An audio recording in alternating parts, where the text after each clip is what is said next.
आज जो हम नया टॉपिक स्टार्ट करने जा रहे हैं वो है भारत की बहुउद्देशीय योजनाएं। टॉपिक जो है हमारा है भारत की बहुउद्देशीय परियोजनाएं। देखिए, बहुउद्देशीय का मतलब होता है कोई भी ऐसा कार्यक्रम या ऐसी कोई भी कार्य जिसका एक काम ना हो के बहुत सारे कार्य उसके साथ किए जा सके। देखिए, जैसे आपको एक सिंपल उदाहरण की बात करें कि आपको अगर स्टडी करनी है और ग्रेजुएशन करना है तो आप ग्रेजुएशन इसलिए नहीं कर रहे हैं कि आपको सिर्फ एक डिग्री चाहिए। ग्रेजुएट होने के बाद आपके पास एक ही थीम नहीं रहेगी कि आपको टीचिंग लाइन में, आपके पास बहुत सारे ऑप्शन हो जाते हैं कि एक डिग्री लेने से ऐसे सब्जेक्ट आप सेलेक्ट करते हैं कि वो सब्जेक्ट आपको आईएएस की तैयारी, आरएएस की तैयारी, या आपको एमबीए में जाना है या किसी भी ब्रांच में जाना है, तो बहुत सारे आपके पास ऑप्शन हैं। तो ऐसे तरीके के ऑप्शन आपको सेलेक्ट करने का जब तरीका मिलता है या एक चीज़ से आप कितने फ़ायदे ले सकते हो तो उसके बहुत उद्देश्य फ़ायदे हो जाते हैं।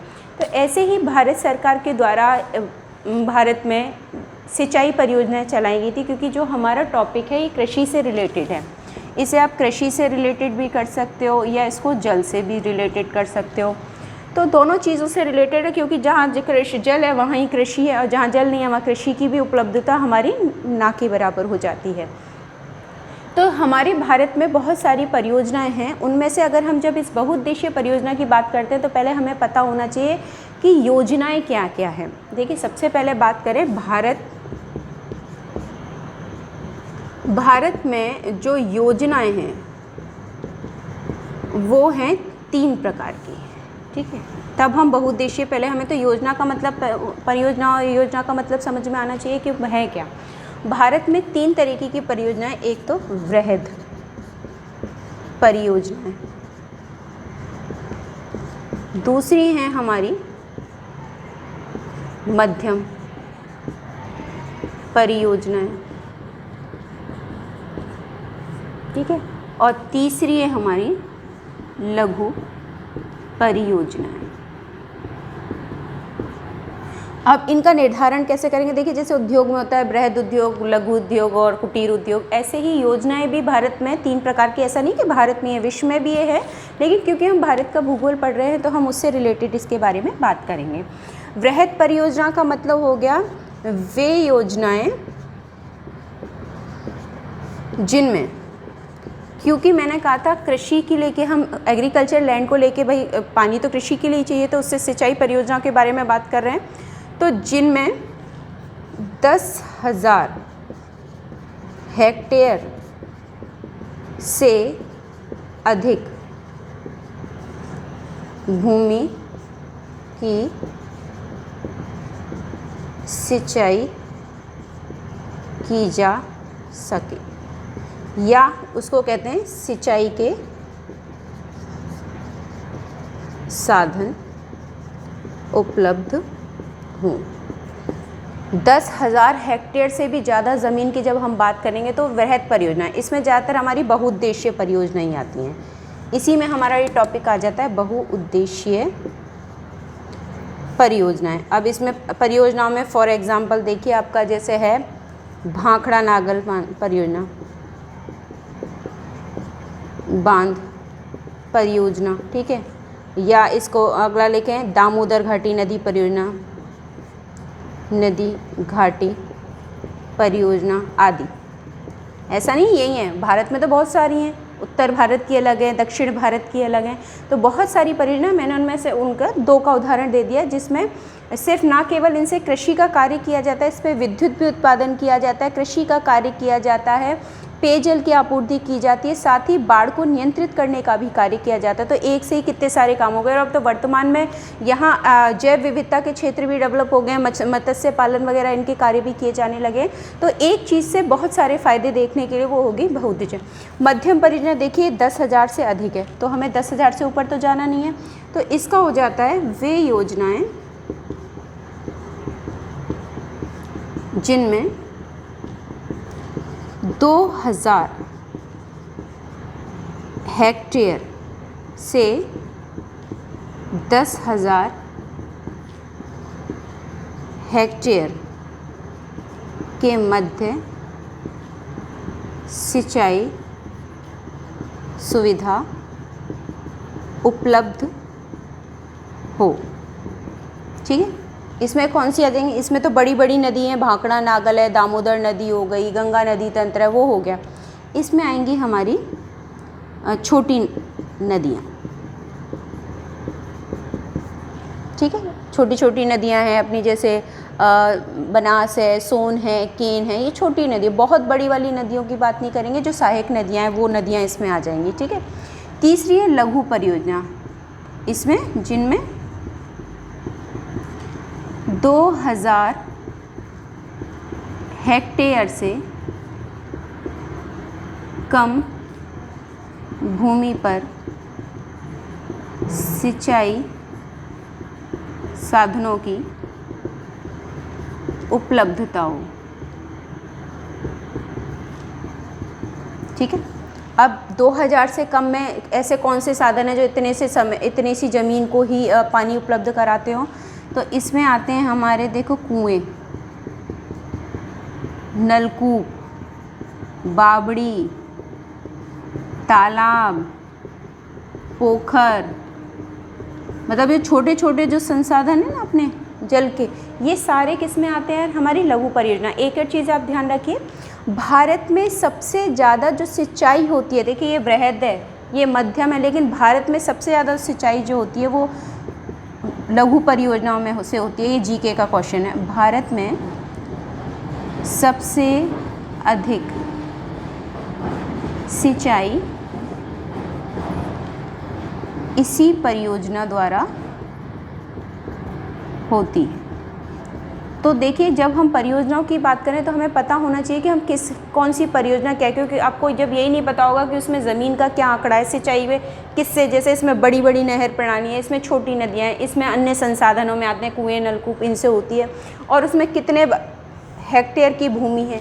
तो ये चीज़ जब हमें पता होगी तो हमारे सामने जब क्वेश्चन आएगा तो हम अपने आप ही पहचान जाएंगे कि ये बृहद के बारे में बात कर रहे हैं, मध्यम के बारे में बात कर रहे हैं, या लघु के बारे में बात करते हैं।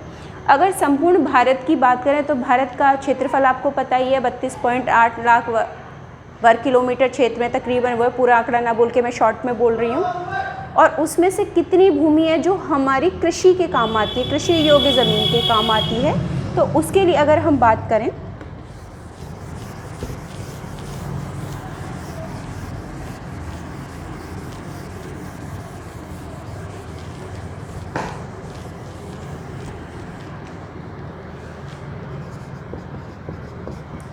भारत का कुल क्षेत्रफल 32.8 लाख वर्ग किलोमीटर। मैंने तकरीबन में लिया है, ऐसा नहीं कि मैंने पूरी डिजिट लिखी हो, मैंने पूरी डिजिट ना लिख के आपको मतलब जो इम्पोर्टेंट है वो डिजिट मेंशन की है, ताकि हमें उसमें देखिए, हमें वो नहीं देखना कि हम सबको पता है कि भारत का कितना है क्षेत्रफल, लेकिन हमें देखना है कि इसमें कृषि योग्य भूमि कितनी है। तो ये तो हो गया कुल क्षेत्रफल, और इसमें भारत में कुल कृषि योग्य क्षेत्र मात्र हमारे पास 51% है। ठीक है, अब इसमें से 51% में से कई जगह तो नदियां हैं तो वो जल उपलब्ध करा देती हैं, कहीं कुएं हैं, तालाब है, कई क्षेत्र से जहाँ ये सारी सुविधाएं उपलब्ध नहीं है तो वो क्षेत्र बंजर रह जाते हैं। तो ये जो आंकड़े हैं ये भी हमें पता होना चाहिए कि कहाँ पे कितने प्रतिशत भाग में फसल होती है और कितने में नहीं होती है। इसके अलावा मैं आपको ये बता दूं कि मैंने ये जो आंकड़े लिखे हैं, क्योंकि आजकल देखिए जो सिर्फ हमें किताबी ज्ञान के साथ साथ थोड़ी सी हमें जानकारी आसपास की भी होनी चाहिए, मैं हमेशा आपसे कहती हूँ। तो कुछ आंकड़े हमें पता होने चाहिए कि हमारे कितने प्रतिशत पानी हमें किससे ज़्यादा, जैसे सिंचाई के संसाधन हैं, तो सिंचाई के संसाधनों में कौन कौन से हैं, तब हम परियोजनाओं पे जाएंगे। सिंचाई के साधन, तो सिंचाई के साधनों में पहले हैं हमारे नलकूप एवं कुएं। ठीक है, पहले मैं रैंकिंग के अकॉर्डिंग ही लिख रही हूँ, 3rd 4th। हमें रैंक पता होगी तो हम उसके अकॉर्डिंग इसके याद भी कर लेंगे। तो इसमें सबसे पहले हमारे कुएं और नलकूप की अगर हम बात करें, दूसरे नंबर पे आती है हमारी नहरें। ठीक है, देखिए नहरें तो हर जगह नहीं है, प्राकृतिक नहीं होती है, ये तो बनाई गई होती है नहरों द्वारा। तीसरे होते हैं हमारे तालाब। और चौथे होते हैं हमारे अन्य साधन। देखिए, भारत में जो नलकूप और कुएं हैं इनसे सर्वाधिक मात्रा में सिंचाई की जाती है। कितने प्रतिशत? 61.58% क्षेत्र की सिंचाई नलकूप और कुएं के द्वारा की जाती है। और ये अगर पूछा जाए, अगर जीके का एक और क्वेश्चन इसमें मेंशन करें कि कुएं और नलकूपों द्वारा सर्वाधिक सिंचाई कहाँ होती है, तो ये यूपी में होती है।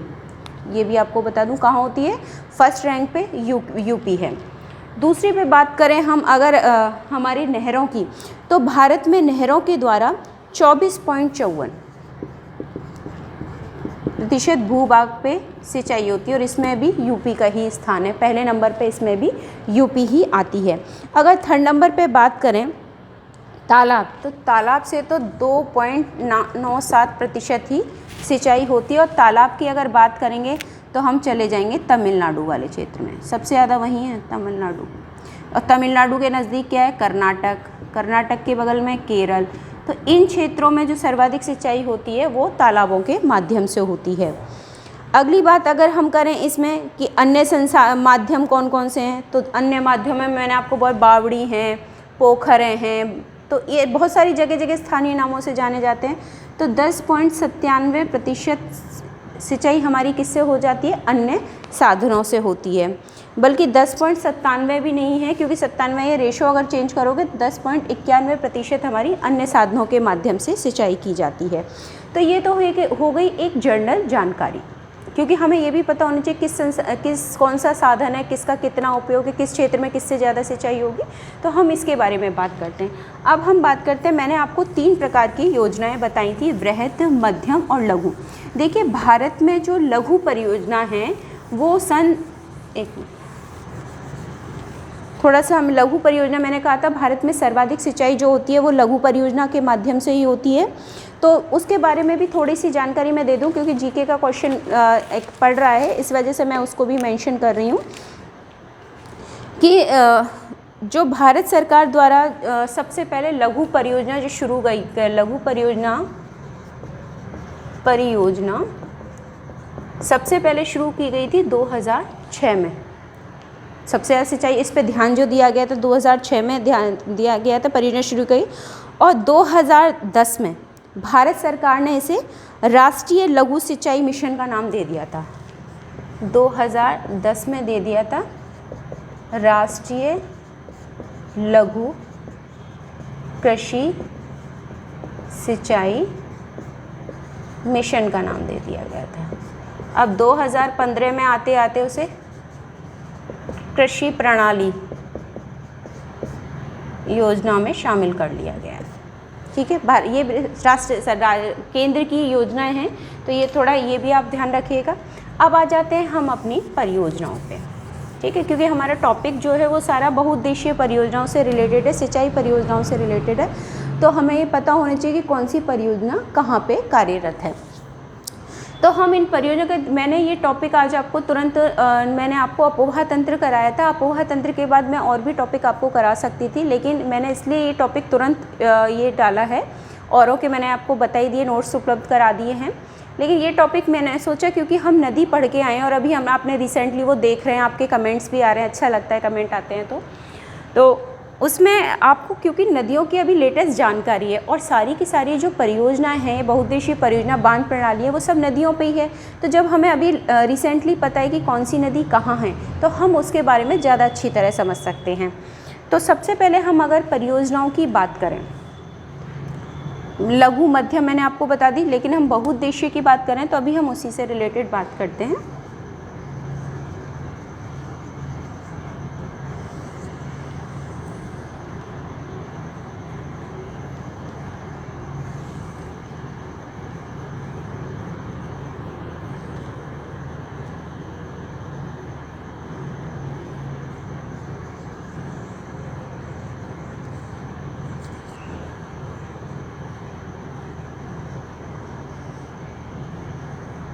ठीक है, ये हमारा भारत, और भारत में क्योंकि हमें सिंचाई परियोजनाओं के बारे में बात करनी है तो हम थोड़े से उसी टॉपिक पे आ जाते हैं।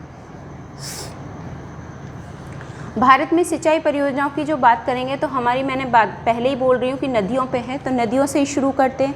हम उत्तर भारत की नदियों से अगर स्टार्ट करें, शुरू करते हैं, तो सबसे पहले हमारी आती है सिंधु नदी, ठीक है। वो ऐसे जाके यहाँ पाकिस्तान और कराची के पास, ये कराची के पास किस में गिर जाती है, अरब सागर। ये कौन सी है, सिंधु नदी, जिसका भारत में मैंने आपको पहले ही बताया था प्रभाव बहुत कम है, सारा का सारा कहाँ है, पाकिस्तान की ओर है।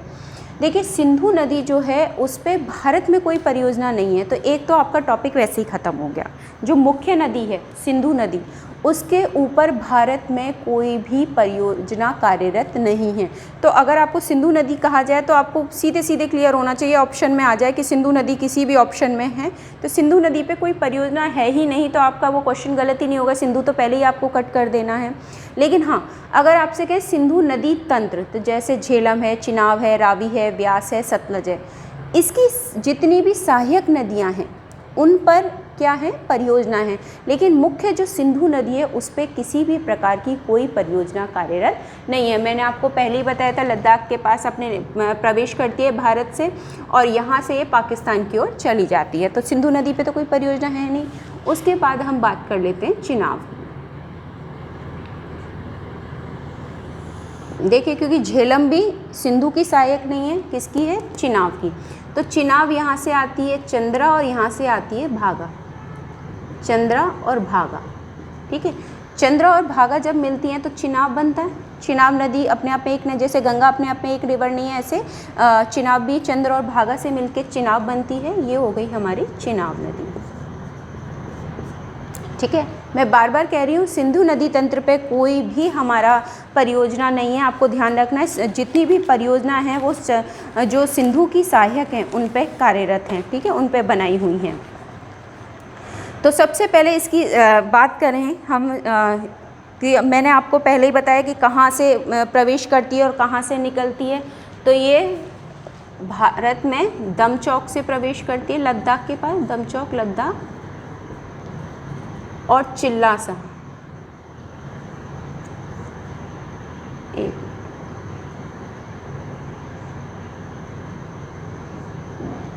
ठीक है। ये तो मैंने सिंधु नदी का आपको गार्ज बता ही दिया था कि क्या है। नदी तंत्र में आप जाके पीछे वीडियो में देखेंगे तो आपको बहुत सारी जानकारी तो वहीं से मिल जाएगी। अब हम बात करते हैं कि क्योंकि उसकी जो सहायक नदियाँ थी उनके बारे में बात कर रहे हैं, तो चंद्र और भागा मिलके क्या बनाती हैं, हमारी चिनाब नदी को बनाती हैं, ठीक है। अब चिनाब नदी पे देखिए हमारी कितनी परियोजनाएं हैं। चिनाब पे पहले लिख लेते हैं कितनी है। चिनाब नदी पे देखिए दुलहस्ती,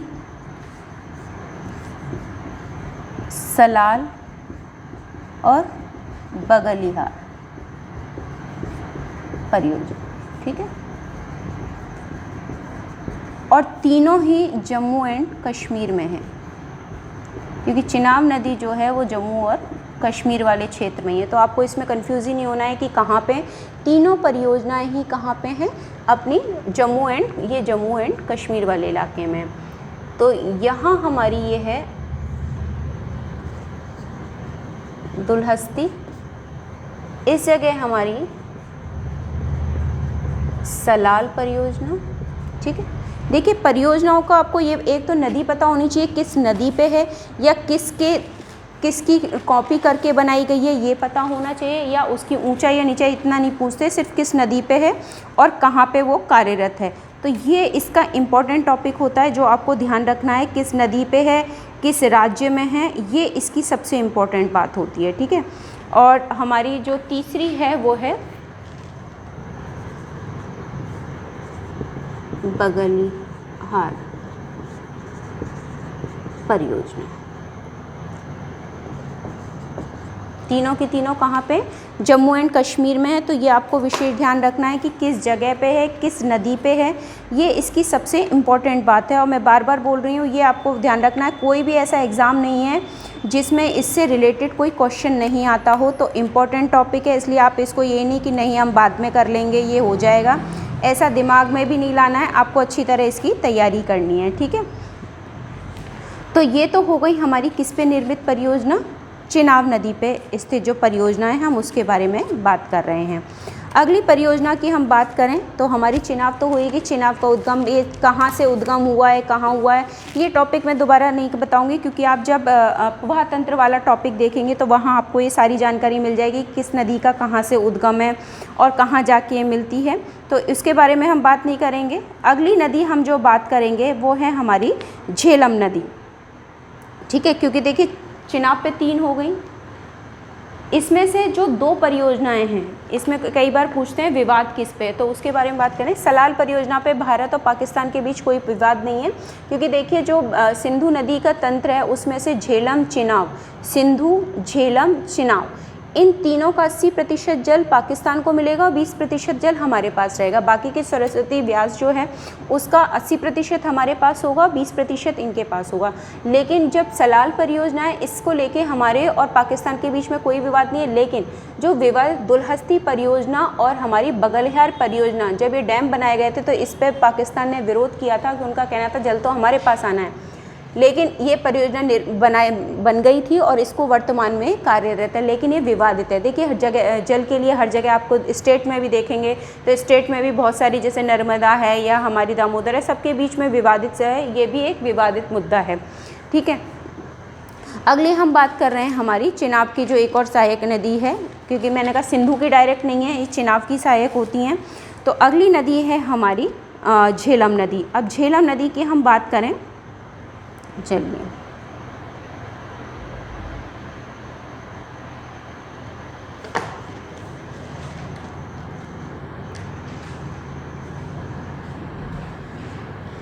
इसको मैं साफ़ कर देती हूँ क्योंकि फिर कंफ्यूजन हो जाएगा।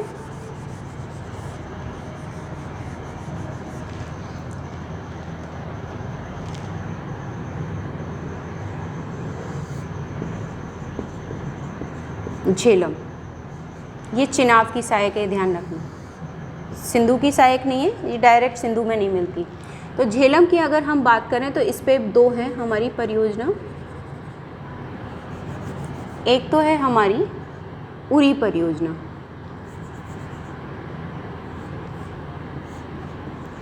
उरी परियोजना। देखो उरी सर्जिकल स्ट्राइक आपने कितना नाम सुना हुआ है, तो एक तो है हमारी उरी परियोजना और दूसरी जो परियोजना की हम बात कर रहे हैं, इस पे 2 ही हैं, वो है हमारी तुलबुल परियोजना।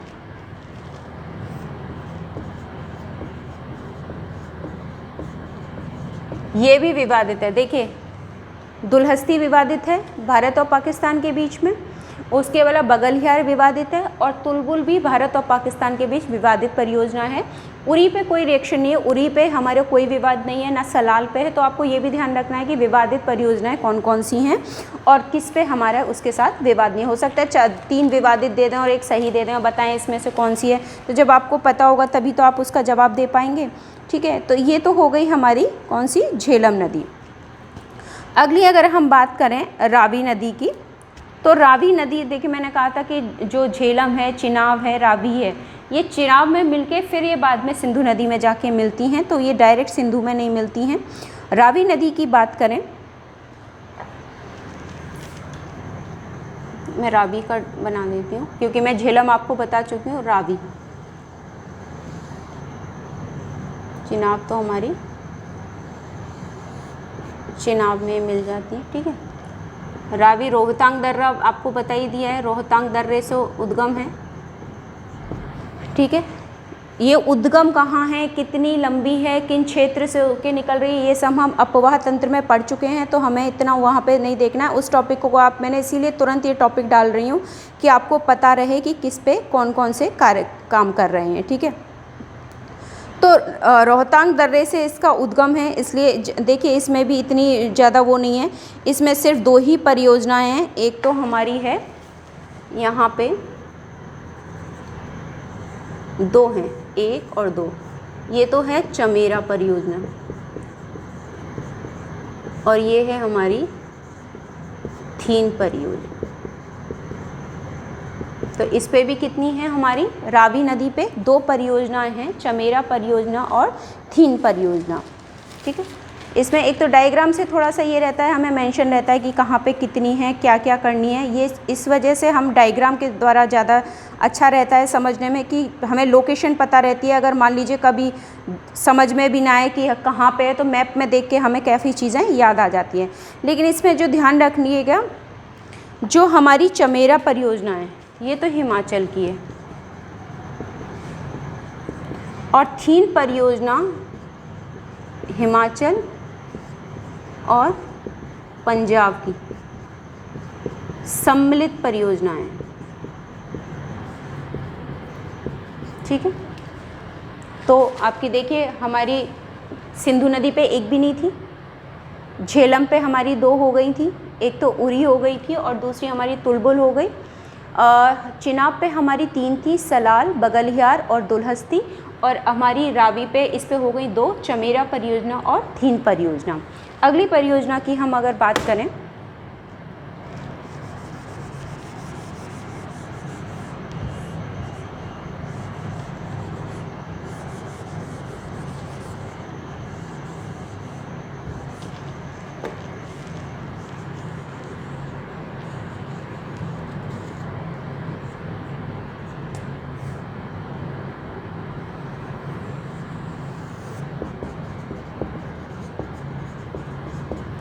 कितनी रिवर देखिए, सिंधु नदी तंत्र में 5 हैं, झेलम, रावी, चिनाब, ब्यास, सतलज। तो देखिए अगली अपनी आ जाती है यहाँ से सतलज, राक्षस ताल से सतलज रिवर आती है अपनी, ये हमारी सतलज। और सतलज की सहायक आ जाती है हमारी व्यास, व्यास कुंड से व्यास का उद्गम है, और राक्षस ताल से किसका उद्गम है, मानसरोवर झील के पास से हमारी सतलज का हमारा वो है। जहाँ पे सतलज और व्यास मिलती है वहाँ पे कौन सा बांध है, हमारा भाखड़ा नागल बांध, ये तो बहुत फेमस है, जिससे इंदिरा गांधी नहर, अगर यहीं से मैं निकालूं तो इंदिरा गांधी नहर IGNP, इंदिरा गांधी नहर निकाली गई, जिससे राजस्थान में जल सुविधा उपलब्ध कराई गई है। और आपको बता दूं कि अगर पूछा जाए कि पूरी तरह कौन सा क्षेत्र, तो हम इसकी डिटेलिंग अपने जो अगले टॉपिक हुए उनमें पढ़ेंगे, लेकिन किस पे कौन सी परियोजना, अभी हम उन परियोजनाओं की बात कर रहे हैं। तो इसमें अगली परियोजना की जो बात कर रहे हैं वो है हमारी व्यास नदी पे। तो देखिए, मैंने आपको सब पे ज़्यादातर 2 हैं, तो हमारी जो अगली नदी है व्यास पे, तो व्यास नदी पे व्यास परियोजना ही कार्यरत है, ठीक है। यहाँ है व्यास परियोजना, और यहाँ पे हमारा अगर देखें तो अगर मैं सही तरीके से बताऊँ तो यहाँ है हरी के बैराज, इसको और सही कर लीजिए, व्यास और सतलज आके मिलती हैं, वहाँ कौन सा बैराज बनाया गया है, हरी के बैराज है, जहाँ से इसमें से नदियाँ जो नहरें निकाली गई हैं वो हम बता देंगे कि कौन कौन सी हैं। तो ये आपको ध्यान रखना है, व्यास नदी पे परियोजना जो है वो है अपनी व्यास परियोजना के नाम से ही जानी जाती है। और जो सतलज नदी पे है, सतलज नदी पे हमारी 2 परियोजनाएँ हैं,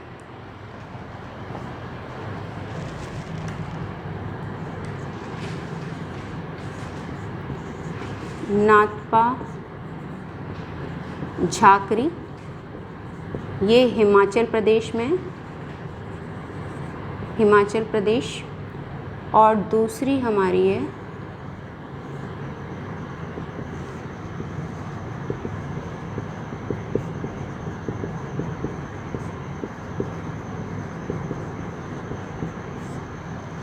भाखड़ा नागल परियोजना। तो हमारी देखिए सतलज नदी पे 2 परियोजना हैं, एक तो है हमारी कौन सी, नाथपा झाकरी परियोजना, और दूसरी हमारी जो परियोजना है वो है हमारी भाखड़ा नागल परियोजना। तो भाखड़ा नागल परियोजना देखिए, अगर हम कहें कि अकेले हिमाचल के, तो नहीं, ये 3 क्षेत्रों में को कवर करती है, अगर 3 बल्कि 4 को ही करती है, क्योंकि सतलज का उद्गम तो हिमाचल वाले क्षेत्र से, लेकिन पर्टिकुलर अगर हम बात करें तो इसमें आ जाता है पंजाब, हरियाणा प्लस राजस्थान। कुछ हिस्सा देखिए इसमें हिमाचल वाला भी आता है, क्योंकि वहीं से ऊपर से आ रही है, उत्तराखंड वाला बल्कि।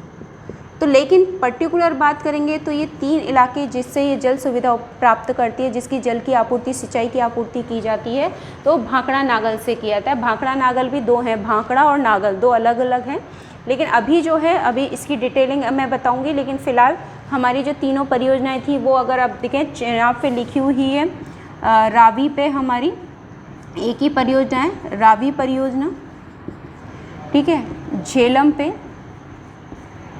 हमारी 2 परियोजनाएं हैं, एक तो उरी परियोजना और दूसरी हमारी है तुलबुल परियोजना, ठीक है। सतलज पे झेलम, चेनाब, ठीक है। सतलज नदी पे हमारी कौन कौन सी हैं, इस पे भी 2 हैं सतलज नदी पे।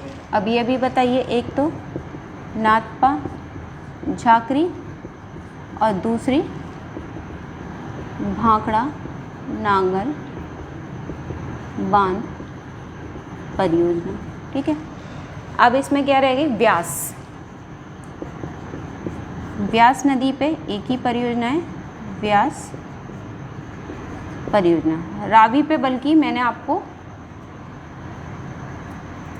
एक और बताई थी, व्यास पे हमारी एक ही परियोजना है, लेकिन रावी पे भी मैंने आपको मेंशन किया था कि 2 परियोजनाएं हमारी रावी की। तो वो सारी की सारी हम जो पढ़ चुके हैं। देखिए मैं कह रही हूँ ऐसा कोई भी एग्ज़ाम नहीं है जिसमें से इन परियोजनाओं से रिलेटेड कोई क्वेश्चन ना आता हो। तो इसलिए आपको ध्यान रखना है परियोजना किस जगह है, किस नदी पे है और किन क्षेत्रों को वो जल उपलब्ध करा रही है, सिंचाई का, चाहे उससे बाढ़ नियंत्रित किया जा रहा हो। मैंने आपको पहले ही समझाया था कि ये जो परियोजनाएं होती हैं ना केवल जल की आपूर्ति करती हैं बल्कि सिंचाई के साथ साथ जल विद्युत का उत्पादन, आजकल तो मत्स्य पालन वाली क्रियाएं भी होने लग गई हैं, तो ये काफ़ी तरीके से हमारे लिए लाभकारी होती हैं, ठीक है। तो ऐसा नहीं है कि हमें एक ही चीज़ ध्यान रखनी है, तो हमें सारी चीज़ ध्यान रखनी है, ठीक है।